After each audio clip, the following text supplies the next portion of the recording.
भारतवर्ष में भी किया, लेकिन इस काल में जब हमारे स्वामीनारायण संप्रदाय और संप्रदाय के धुरंधर महानुभाव संत लोग ऐसे काम कर रहे हैं, उसके बीच में सबको सहानुभूति का एहसास हो, इस कार्यक्रम में आप भी आपका मार्गदर्शन दीजिएगा श्री गडकरी साहब।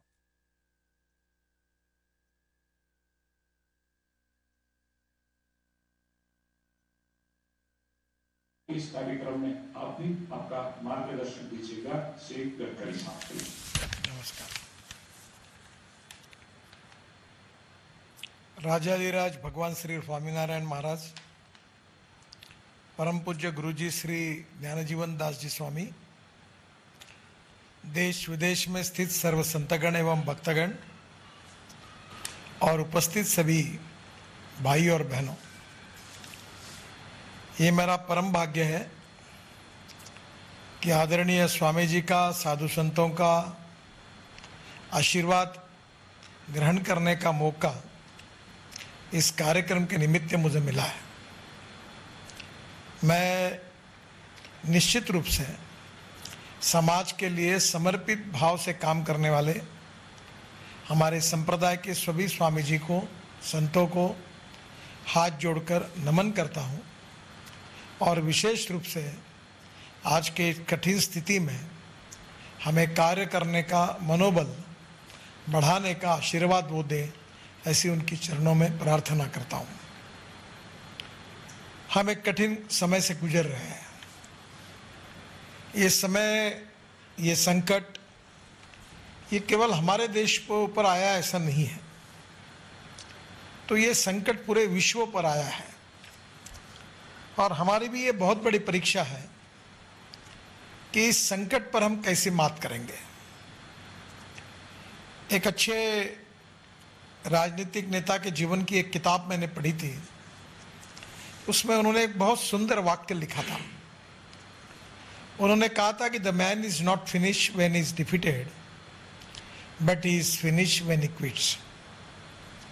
युद्ध में हारने के बाद कोई व्यक्ति समाप्त नहीं होता, युद्धभूमि छोड़कर जब भाग जाता है तब वो समाप्त होता है। तो लड़ाई हमको लड़नी है और ये लड़ाई हम जीतेंगे, निश्चित रूप से जीतेंगे, हमारा दृढ़ आत्मविश्वास है।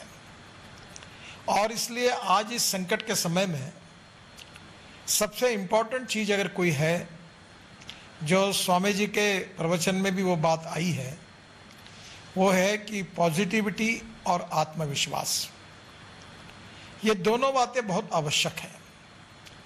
निगेटिविटी, निराशा, फ्रस्ट्रेशन, हताशा, इससे और नुकसान होगा।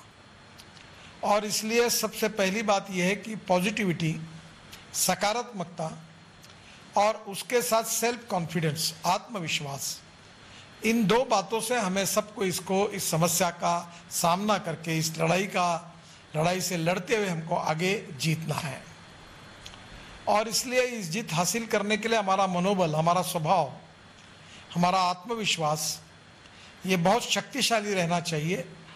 और यही मनोबल बढ़ाने का काम हमारे साधु संतों ने, स्वामी जी ने अपने प्रवचनों में किया है और उनका आशीर्वाद और उनकी प्रेरणा निश्चित रूप से हमें ये पॉजिटिविटी और आत्मविश्वास बढ़ाने के लिए उपयोगी होगी। एक महत्वपूर्ण बात है कि आत्मविश्वास और अहंकार, ये दो शब्दों में अंतर है। अहंकार नहीं होना चाहिए पर आत्मविश्वास होना चाहिए। तो हमें स्वाभाविक रूप से आज की स्थिति में आत्मविश्वास के साथ, पॉजिटिविटी के साथ इस समस्याओं का सामना करके आगे जाना है और जीत हासिल करनी है। बंधुओं, इसके पहले इतिहास में हमने अनेक संकटों को झेला है। अगर आप याद करेंगे तो 47 में, उसके पहले का भी इतिहास काफ़ी बड़ा है, पर जब 47 में भारत और पाकिस्तान की निर्मित हुई तब कोई संकटें कम नहीं थी। फिर 47 के बाद हमारी 3 लड़ाई हुई चाइना के साथ, पाकिस्तान के साथ। चाइना के साथ भी हमारी 1964 में बहुत बड़ी लड़ाई हुई और इन लड़ाई में काफ़ी बड़ी कीमत भी हमको चुकानी पड़ी। हमारी पाकिस्तान के साथ 3 बार लड़ाई हुई, तीनों बार हम जीते, हमने जीत हासिल की। इतना ही नहीं तो कभी मोरवी का संकट याद करिए, कभी हवा धुंध आई, जैसे आज आपको मालूम है गुजरात पर भी संकट आया, महाराष्ट्र पर भी आया, कभी भूकंप हुआ, कभी सूखा आया। संकटों की कमी सामाजिक और राष्ट्रीय स्तर पर कमी नहीं रही। हमारे यहाँ संकटों के बारे में एक ने कहा है, संकट और समस्या ये दोनों एक प्रकार से समानार्थी शब्द हैं, और जितने व्यक्ति है उतनी समस्या है और उतने संकट है। संकटों की कमी नहीं है, और संकट इसीलिए हमारे ऊपर आ रहे हैं कि हमारी ताकत संकटों को पार करके आगे जाने की है, इसीलिए संकट भी हमारी परीक्षा ले रहे हैं। और ये अनेक पीढ़ियों से हमने इसका सामना किया, ये हमारे देश का इतिहास है, और उन समस्याओं को मात करके हम प्रगति और विकास की ओर आगे निकले हैं। तो मुझे ऐसा लगता है कि ये जो हमारा आत्मबल है, मनोबल है, पॉजिटिविटी है, आत्मविश्वास है, हमारे स्वामीनारायणों, हमारे भगवान के प्रति हमारी श्रद्धा है, ये हमारी सबसे बड़ी ताकत है। संस्कृत में एक सुभाषित है, आकाशात पतितम तोयम यथा गच्छति सागरम सर्वदेव नमस्कार केशवम प्रति गच्छति। यानी जैसे बरसात का पानी जो है वो गिरता है, और गिरने के बाद कभी नदियों में जाता है, कभी नालों में जाता है, नालों का पानी थोड़े थोड़े छोटे नदियों में आकर आखिर नदी में आता है, और नदी का पानी सागर में पहुंच जाता है। यानी जो ऊपर का पानी आता है वो आखिर सागर में ही पहुंचता है। इसमें हमारे यहाँ मराठी में एक कविता की एक कवि ने कि पड़े खाल तीजे नभातू न पाणी जसे सागरा तेच मिळून जाई नमस्कार कोण्याही देवास केला परिशेवटी तो पोचतो केशवाला। जिस प्रकार से पानी आखिर में समुद्र को मिल जाता है, वैसे हम किसी भी भगवान को अगर आशीर्वाद लेते, पूजा करते, नमस्कार करते हैं, तो अंतिमता वो भगवान नाम के भगवान हो, कोई भी जिसकी श्रद्धा जिसके ऊपर हो, वहाँ तक पहुँच जाता है। यही उसका अर्थ है। स्वामी विवेकानंद जी ने शिकागो के भाषण में जो भाषण दिया था वो हमारे सबके लिए बहुत आदर्श है। उन्होंने कहा था कि मैं आपके पास ये कहने के लिए नहीं आया हूँ कि मेरा धर्म श्रेष्ठ है या मेरा भगवान श्रेष्ठ है, ये कहने के लिए मैं नहीं आया हूँ। उस धर्म सभा में उन्होंने ये कहा कि आप सब लोग जिस धर्म पर, जिस भगवान पर विश्वास रखते हो, वो धर्म भी श्रेष्ठ है, वो भगवान भी श्रेष्ठ है, और अंतिमता हम सब एक ही जगह, हमारा नमस्कार, हमारा जो कुछ वंदन है वो एक ही जगह पहुंचने वाला है, यानी सब परमेश्वर, सब भगवान एक ही है। अब मुझे लगता है यही हमारी भारतीय संस्कृति, इतिहास और विरासत, ये हमारी ताकत है, शक्ति है। मूल्याधिष्ठित जीवन पद्धति, values based education system, values based social system, values based family system, ये हमारी भारतीय संस्कृति की ताकत है। और वसुधैव कुटुंबकम, ये पूरे विश्व का कल्याण हो। हमने कभी ये नहीं कहा कि हमारा कल्याण हो, हमारे परिवार का कल्याण हो, हमारे देश का कल्याण हो, हमारी जात का कल्याण हो, केवल हमारे धर्म का कल्याण हो, ऐसा नहीं कहा। हमारे भारतीय संस्कृति में कहा है कि संपूर्ण विश्व का कल्याण हो, संपूर्ण विश्व का कल्याण हो, सबका अच्छा हो। और जब भी हम भगवान से प्रार्थना करते हैं तो यही कहते कि भगवान सबके दुख दर्द से सबको मुक्ति दे, सबका अच्छा कर, सबका भला कर, और यही भगवान से प्रार्थना मांगते हैं। और इसलिए इस संकट के समय में स्वाभाविक रूप से हमारे विश्व पर यह संकट है, हमारे ऊपर भी है, और निश्चित रूप से हम इसके ऊपर मात करेंगे, ये मेरा विश्वास है। जो मुझे बहुत खुशी हुई कि स्वामीनारायण स्वामी जी के, हमारे ज्ञानजीवन दास जी स्वामी जी, उनके मार्गदर्शन में हमारे मंदिरों को हमने खोल दिया, और कोविड के लिए लोगों को खोलकर उनकी सेवा के लिए उनको रख दिया। हमने सेवा की, और उनकी सेवा करते समय ही यही हमारा धर्म है, यही हमारा भगवान है, ये भाव उन्होंने अपने व्यवहार से व्यक्त किया। हमारे महाराष्ट्र के एक संत थे तुकाराम महाराज, उनका भजन था, जे का रंजले गांजले त्यासी म्हणे जो आपुले तोची साधू ओळखावा देव तेथे जाणावा। जो समाज में रंजित है, गंजित है, दुखी है, जिनको एक प्रकार से खाने के लिए रोटी नहीं है, शरीर पर कपड़ा नहीं है, जिनके स्वास्थ्य के कारण जो बहुत ही दीन हुए हैं, ऐसे दीन, दुखी, शोषित, पीड़ित, सामाजिक, आर्थिक सभी दृष्टि से बिल्कुल उनका जीवन अब असह्य हुआ है, ऐसे दरिद्र नारायण को हम भगवान माने और उसकी हम निरंतर सेवा करते रहे। और ये दरिद्र नारायण को जब रोटी, कपड़ा और मकान मिलेगा और वो जब इस समाज से एक प्रकार से उसको मुक्ति मिलेगी, वो अच्छा सस्टेनेबल लाइफ जब जीने लगेगा, तब हम कहेंगे कि हमारा कार्य पूरा होगा। यही हमारा सामाजिक आर्थिक चिंतन अंत्योदय के नाम से है, जिसके आधार पर हम सब लोग चल रहे हैं। और इसलिए यही सेवा का परिचय आप सब लोगों ने दिया है हमारे देश में, हमारे समाज में और पूरे विश्व में। शिक्षा के क्षेत्र में, सेवा के क्षेत्र में और विशेष रूप से स्वास्थ्य के क्षेत्र में हमें कार्य करने की आवश्यकता है। शिक्षा, स्वास्थ्य और सेवा, ये तीन क्षेत्र में काम करने के लिए हमारे को जो ताकत मिलती है, वो ताकत हमको आर्थिक विकास से मिलती है।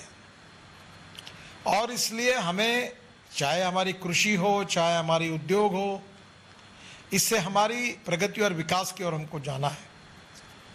और नॉलेज ही हमारी सबसे बड़ी ताकत है, ज्ञान। Innovation, entrepreneurship, science, technology, research, skill and successful practices, इसको हम नॉलेज कहते हैं। और conversion of knowledge into wealth, ये फ्यूचर है हमारा, ये समझ कर हम काम कर रहे हैं। हमारे डॉक्टर, हमारे सॉफ्टवेयर इंजीनियर्स, और आज जिनके सामने मुझे बोलने का एक मौका मिला है, वो कितने लोग अपने अमेरिका में, जापान में, जर्मनी में, यूके में कितना अच्छा काम कर रहे हैं। और आप जैसे लोग हमारे देश को मान, सम्मान और प्रतिष्ठा भी दिलाते हैं। और इसलिए स्वाभाविक रूप से ये कार्य करते समय समाज के बारे में, देश के बारे में, गरीब के बारे में, शोषित के बारे में, पीड़ित के बारे में, जो संकट में छपड़ा है उसके बारे में संवेदनशीलता दिखाना, सोशल कॉन्शियसनेस, सोशल रिस्पॉन्सिबिलिटी और सोशल क्रिएटिविटी, इसका परिचय हमको देना है। धर्म शब्द का अर्थ कर्तव्य के साथ जुड़ा हुआ है, कर्तव्य शब्द का अर्थ सेवा के साथ जुड़ा हुआ है। और सेवा परम धर्म, सेवा यही परम कर्तव्य है। ये संस्कार हमारे ऊपर है और इन संस्कारों के आधार पर समाज जीवन के व्यक्तियों पर संस्कार करके व्यक्ति के जीवन में आमूलाग्र बदल करके जीवन का एक सही पॉजिटिव दृष्टिकोण देकर उसको काम करने की प्रेरणा देना, यही हमारी धर्म, संस्कृति, इतिहास और विरासत से हमें प्रेरणा मिली है। और आप जो संप्रदाय है उसी का भी निर्माण इसी विचारों से हुआ है। और इसलिए संपूर्ण विश्व की चिंता करते समय मानवता के आधार पर इस संकट में जो शोषित है, पीड़ित है, उनकी सेवा करना ये हमारा परम कर्तव्य है। मैं 2-3 बातें आपके विचारार्थ रखूंगा। ये कोविड-19 की जो पहली और दूसरी वेव आई, इसमें सबसे बड़ी समस्या है ऑक्सीजन की। और ये जो ऑक्सीजन हमको 2 मार्ग से मिलता है। एक ऑक्सीजन जो हमको मिलता है, जो हमारे स्टील प्लांट में बाय प्रोडक्ट के रूप में ऑक्सीजन निकलता है, और वो लिक्विड ऑक्सीजन पूरे देश में टैंक में, क्रायोजेनिक टैंक में जाकर वहाँ से वो ट्यूब के द्वारा वो हमारे पेशेंट तक पहुँचता है, वेंटिलेटर से आगे से। तो ये एक लिक्विड ऑक्सीजन के रूप में आता है। और कुछ जो होता है वो हवा से ऑक्सीजन बनता है, और वो टेक्नोलॉजी जो है उसमें जियोलाइट मॉलिक्यूलर सीव मेम्ब्रेन उसके लिए लगता है। अब ये हर हॉस्पिटल में हम लोग ये टेक्नोलॉजी से, ये पूरे देश में हमारे भारत सरकार ने मोदी जी के नेतृत्व में निर्णय किया कि हर हॉस्पिटल में जहाँ 100 के ऊपर बेड है, हम इसकी व्यवस्था करेंगे ताकि हमको बाहर से ऑक्सीजन लाने की जरूरत नहीं पड़ेगी। तो आज बड़े प्रमाण पर ये प्लांट डलने चल रहे हैं। पर ये जो जियोलाइट मॉलिक्यूलर सीव है, क्योंकि मैं अपने विदेशों के अनेक भाइयों के सामने बोल रहा हूँ, ये फ्रांस और जर्मनी से हमारे देश में आता है, ये हमारे देश में नहीं होता। पहला इसका भाव 300-400 रुपये किलो था, फिर 700-800 रुपये किलो यहाँ भाव हुआ, और अभी ये मिलता ही नहीं है। तो अभी हमने रशिया से कुछ इंपोर्ट किया है। तो आज स्वाभाविक रूप से ये अगर आएगा तो हवा से ऑक्सीजन बनाने के प्लांट बड़े प्रमाण पर देश में निर्माण हो पाएंगे। दूसरा जो है वो हमारे ऑक्सीजन कॉन्सेंट्रेटर है, बाईपैक है, वेंटिलेटर्स है, इसमें भी हमारे यहाँ कमी है। जो छोटे गांव है, तालुका प्लेस है, या जो 10,000 20,000 के देहात है, वहाँ हॉस्पिटल नहीं है। तो ये जो ऑक्सीजन कॉन्सेंट्रेटर और बाईपैक है, छोटे छोटे यूनिट है, बड़े प्रमाण पर आए। मैंने अभी हमारे यहाँ विदर्भ में 3,000 बांटे, गांव-गांव तक दिए हैं, ताकि कोई भी गांव में पेशेंट अगर सीरियस होता है तो उसको ऑक्सीजन लगता है, और ऑक्सीजन नहीं मिलता तो वो मर जाता है बेचारा। तो उन लोगों की जान बचाने के लिए हर गांव में ग्राम पंचायत जैसी जगह पर हमने ऑक्सीजन कॉन्सेंट्रेटर की बैंक खोली है और उसका ट्रेनिंग दिया है, और कहाँ संकट आए तो पहले वहाँ ऑक्सीजन दे दो। तो हमारे कार्यकर्ता जो आप सबके वो इसमें ज़रूर काम भी कर रहे हैं। दूसरा जो हमारे लिए बहुत इंपॉर्टेंट 2 मेडिसिन आई है जिसकी ज़रूरत है, एक रेमडेसिविर, इसका शॉर्टेज था, ये इंजेक्शन नहीं मिल रहा था, पर अब देश में इसका प्लस हो गए, अब सरप्लस हो गए, अब कोई कमी नहीं है। तो हमें इसकी भी तैयारी करनी पड़ेगी कि आगे भविष्य में 3rd वेव आएगी। Think for the best and prepare for the worst. तो अब ये कहकर नहीं चलेगा कि हमको लगा ही नहीं आएगी करके, आए या ना आए, हमको 3रे वेव 4थे वेव की तैयारी करनी है। तो स्वाभाविक रूप से हमको देखना पड़ेगा कि उसकी दवाइयाँ क्या होगी, उसकी चिंता करनी पड़ेगी। और अब सबसे भयंकर बीमारी आई है ब्लैक फंगस ट्रीटमेंट। इसमें एम्फोटेरिसिन भी इंजेक्शन है और उसकी कॉस्ट है 7,000 रुपये की इंजेक्शन की। कुछ पेशेंट को वो 10 लगते हैं, कुछ को 20 लगते हैं, कुछ को 50 लगते हैं। इसका जो अल्टरनेटिव है वो अभी हमने ढूंढा और फिर हमने उसकी परमिशन हमारे यहाँ वर्धा में उसी उद्योग को दिलाई है।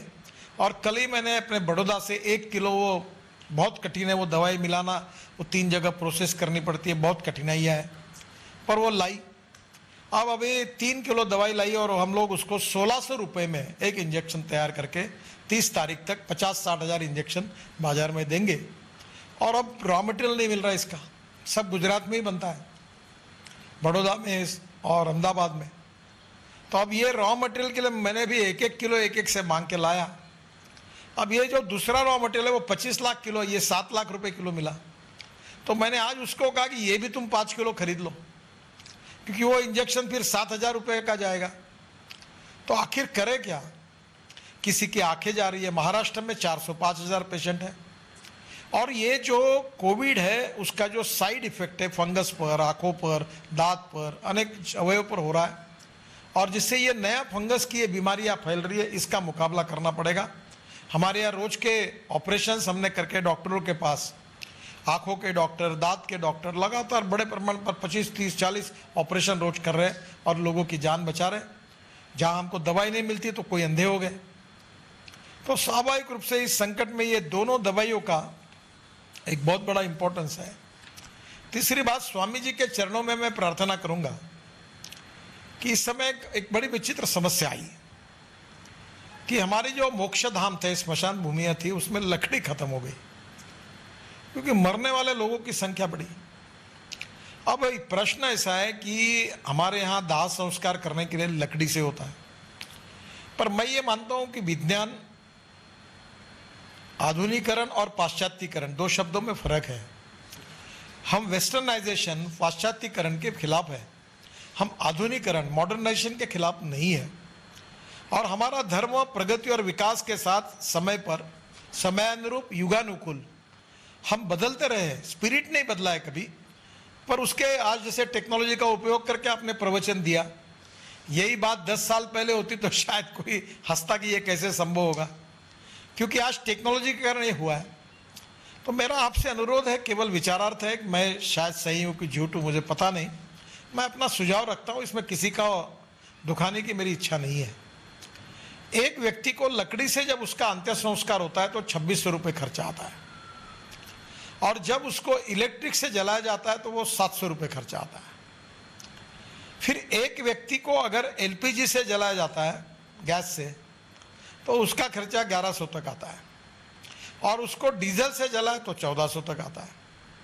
अब हमारे यहाँ जो बायोमास होता है खेतों में, ये जो वेस्ट है, इसके पैलेट बनते हैं टुकड़े से, और वो पैलेट और हम जो गाय का गोबर होता है वो गोबर की गौरियाँ बनाकर उससे जलाते हैं, तो वो भी जलाने का अच्छा इसमें काफ़ी लोग वो भी प्रयोग कर रहे हैं। उसमें कैलोरिक वैल्यू ज़्यादा होती है वो पैलेट्स में। Rice straw, wheat straw, cotton straw, biomass, ये जो वेस्ट है उससे ये बनती है, और उससे एक छोटी ये होने के कारण, पैलेट बनने के कारण उसके कैलोरिक वैल्यू बढ़ती है।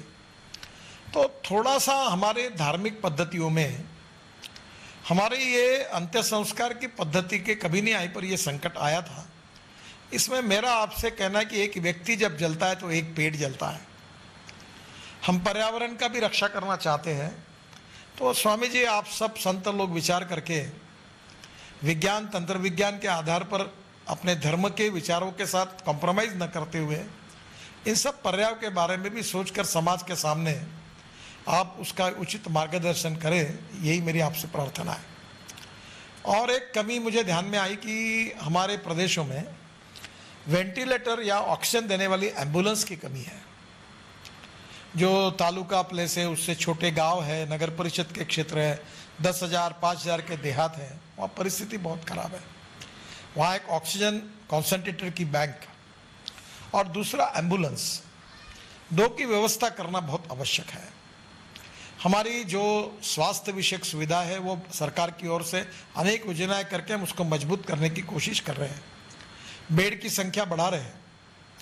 आज ये संकट बहुत गहरा है और तीसरी और चौथी फेज आएगी नहीं आएगी मुझे हमें पता नहीं है, पर think for the best and prepare for the worst, तो हमने गाफिल नहीं रहना चाहिए। और इसलिए इस कोविड के संकट को देखते हुए हमें इसकी भविष्य में हमें तैयारी करनी पड़ेगी। इसमें तीन स्तर पर योजनाएं हो सकती है। इमीडिएट क्या करना है, मिड टर्म क्या करना है और लॉन्ग टर्म क्या करना है, और ये सोचकर हमें योजना बनाकर समाज की सामाजिक संगठन, शिक्षा, स्वास्थ्य के क्षेत्र में काम करने वाले सब लोग, हमारी धार्मिक संस्थाएं, हमारे साधु संत और उनके आशीर्वाद से और मार्गदर्शन से काम करने वाला बहुत बड़े प्रमाण पर सेवाभावी, ऐसे सब इकट्ठा होकर मिलकर हमको इस संकट का सामना करना है। सबको मिलना पड़ेगा और सबके मिलने में कोऑपरेशन, कोऑर्डिनेशन एंड कम्युनिकेशन भी क्रिएट करना होगा। हमारे बहुत से भक्त विज्ञान के भी अभ्यासक है, तो मैं बहुत बार एक उदाहरण सबको बताता हूँ, जो मैथमेटिक्स के इक्वेशन का है कि ए नाम के व्यक्ति ने a² काम किया और बी नाम के व्यक्ति ने b² काम किया, तो total work a² plus b² plus twice ab, तो ट्वाइस ab जो है ये कलेक्टिव टीम स्पिरिट है। जैसे ए व्यक्ति ने a² काम किया और बी व्यक्ति ने b² काम किया तो केवल a² और b² हुआ, पर जब ए और बी मिलकर काम करते हैं, ब्रैकेट में स्क्वायर होता है, तो a² plus b² plus twice ab ये कलेक्टिव काम का परिणाम है। और इसलिए हमारे साधु संतों के मार्गदर्शन में सेवाभावी लोगों को हमको मिलकर काम करना पड़ेगा, काम को डिस्ट्रीब्यूट करना पड़ेगा और मिलकर काम करना। जैसा कोई डॉक्टर का काम करेगा, कोई नर्स का काम करेगा, कोई खाना बनाने का काम करेगा, कोई ऑक्सीजन सिलेंडर का काम करेगा, उसकी मदद करेगा, तो अलग अलग प्रकार का जो काम है व्यवस्था के अनुरूप वो हमें करना पड़ेगा। आखिर में एक ही मुझे बात कहनी है कि कोविड की लड़ाई तो है, पर आर्थिक लड़ाई भी गहरी है।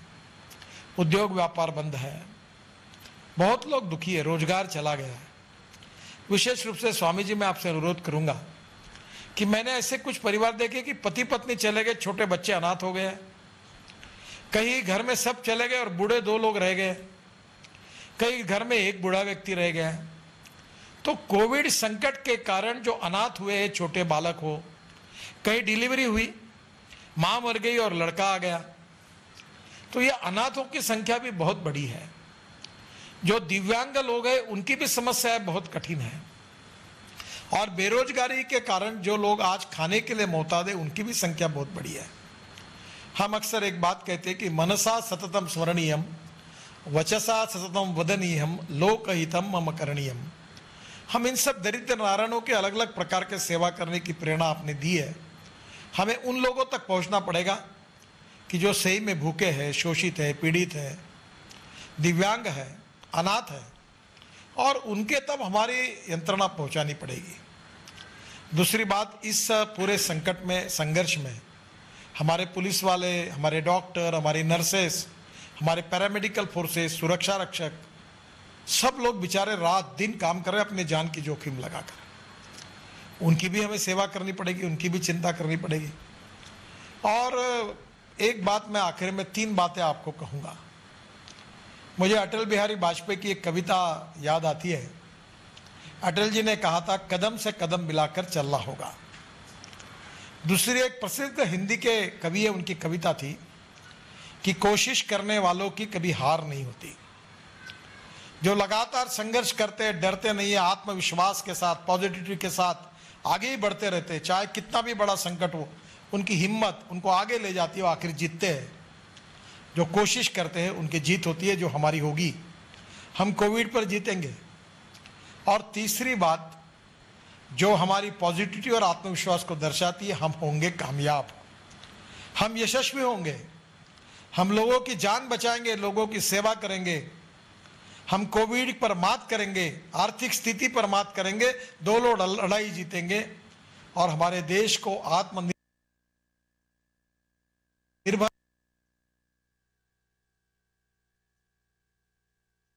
और एक सस्टेनेबल लाइफ सबको देने के लिए हम कृतसंकल्प में, स्वास्थ्य के क्षेत्र में, सेवा के क्षेत्र में हम काम करके इस देश को भय, भूख, आतंक, भ्रष्टाचार, भूखमरी, बेरोजगारी, महंगाई सबसे मुक्त करेंगे। और एक सस्टेनेबल लाइफ सबको देने के लिए हम कृतसंकल्प रहेंगे।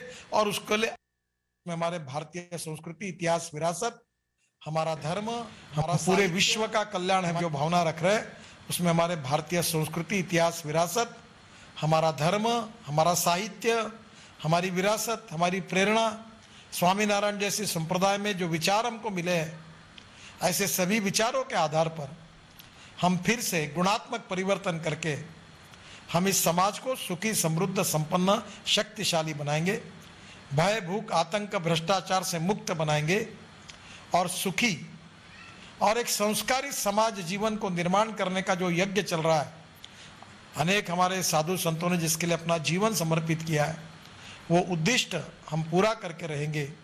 इसी भाव के साथ हम संकल्प करेंगे। मैं तो कोई मार्गदर्शन करने का अधिकारी भी नहीं हूँ और ना मैं कुछ बातें आपके सामने कुछ रखी होंगी, तो विचारार्थ रखिए। आदरणीय पूज्य स्वामी जी, मार्गदर्शन करने का अधिकार उनका है और हमें ऐसा आशीर्वाद वो दे कि कोई सत्ता में कोई पद हमको मिलता रहे, ये हमें नहीं चाहिए। हमें केवल यही आशीर्वाद चाहिए कि हमारे हाथ से दरिद्र नारायण की, दीन दुखी दलित व्यक्तियों की, शोषित, पीड़ित, भूखे, कंगे, नंगाल, कंगाल जो है दरिद्र नारायण, उनकी स्वास्थ्य के लिए, शिक्षा के लिए, सेवा अलग अलग माध्यम से हमारे हाथ से हो, हमें शक्ति मिले, ताकत मिले और हम उनकी शक्ति करते रहे, उनकी सेवा करते रहे। यही आशीर्वाद आदरणीय स्वामी जी मुझे भी देंगे और आप सबको देंगे। इसी अभिवादन के साथ उनको मैं नम्रतापूर्वक वंदन करता हूँ, आप सबको अभिवादन करता हूँ और फिर से एक बार मुझे आपके कार्यक्रम में शरीक होने का मौका मिला है, ये मेरा परम भाग्य है। बहुत बहुत नमस्कार, धन्यवाद। बहुत बहुत धन्यवाद साहब को। आज तो साहब आप वर्चुअल धाम में आकर के आपका हम रूबरू परिचय लेंगे। मैं गुरुजी को विनंती करूंगा, साहब ने बहुत कुछ आशाएं रखी हैं, विचार रखे हैं, तो गुरुजी भी इसके बारे में कुछ रिस्पॉन्स देंगे। बहिणाबाईंची जात्यावरची ओवी म्हणजे